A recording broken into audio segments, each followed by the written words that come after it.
That was battery day, guys, and apparently shareholders and the stock market didn't like it that much, and Tesla fanboys and fans are saying this was their best day of their life. So what is it? Good or bad? All about that and much more here in this vlog.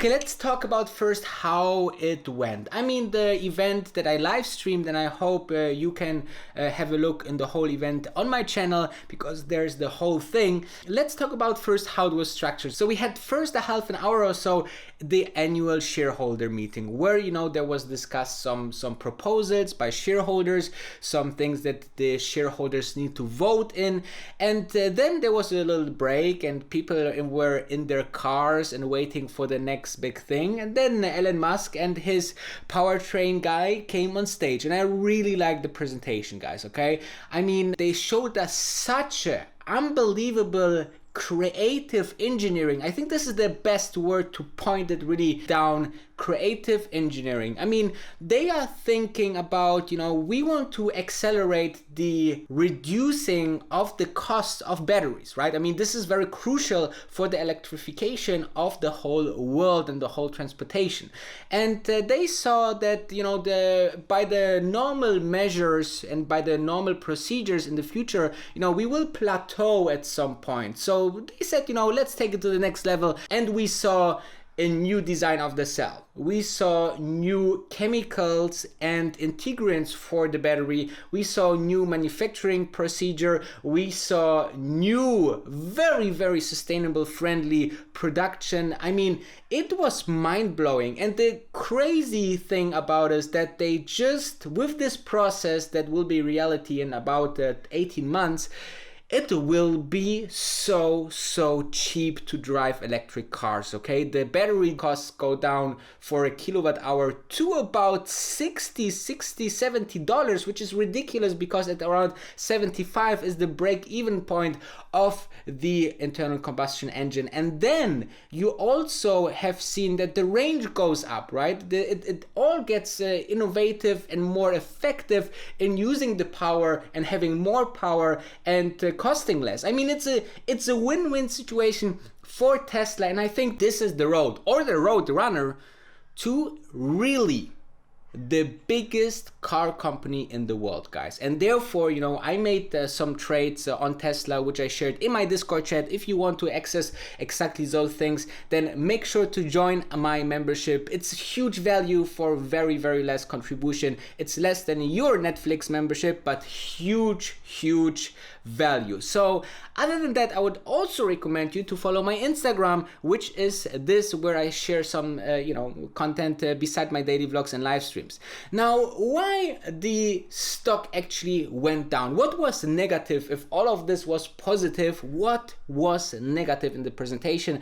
And I will let you know exactly this in the next category.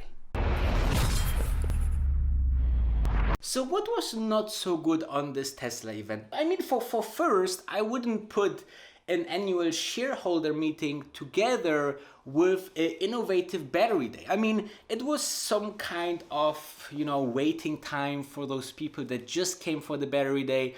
It was, you know, sometimes a little bit boring because, you know, some people that just wanted to see the tech or knew already all the points which were discussed for the shareholders. It was, you know, just a very dry beginning, and then, you know, having a highlight rather than, you know, having maybe a shareholder meeting where you also have the chairman and the CEO like Ellen talking about what they think about shareholders' value, what they think about, you know, the shareholders' needs or wishes, and talk about it together with the team of Tesla. But, you know, unfortunately this was not the case, which I think, you know, was very pity, because if you compare this, what Tesla did with the shareholder meeting versus, for example, what Berkshire Hathaway is doing with the shareholder meeting, it's, you know, there are worlds between this quality, okay?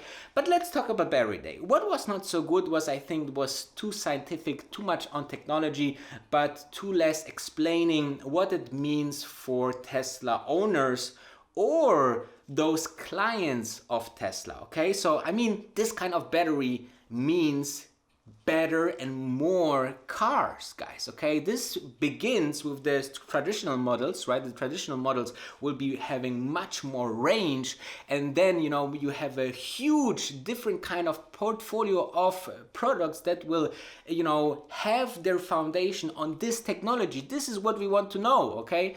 And on the other side, you also will have the longevity of those batteries, plus, you know, you have also this efficiency and also the range. I mean, just talk about it, how the future will look like, that you come to a supercharger, you charge 10 minutes and you have, you know, 500-600 miles. I mean, this is the facts that you need to tell us as well, not only the technical, okay? And I think, you know, the best example for that is Apple. Apple did a tremendous job to showcase their products with the user experience, and then what Steve Jobs did with marketing, okay? And he said something very important, which I think this is, you know, a little bit missing with Tesla as of this presentation style. Steve Jobs said that, you know, Nike did a fantastic job in marketing, maybe one of the best ever.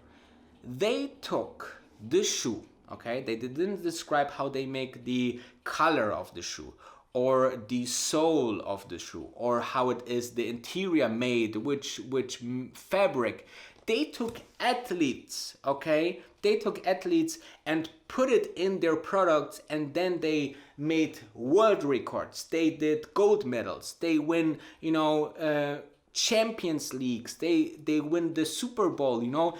They are combining emotions to the product, and this is what was missing, guys, okay? Show us, put, you know, Nico Rosberg or any other very high-skilled athlete in the racing business and put it in the plate mode and show us how great this plate mode is and how just crazy it will become. Or show us, you know, a camping trip where people, you know, go inside a plate mode car and drive, you know, through whole the US or whatever, you know, and having a huge range on the car and what you can do with such a huge range. I mean, you know, this was missing in my personal opinion. I don't know about you, so let me know in the comments what you would love to see in the next event of Tesla.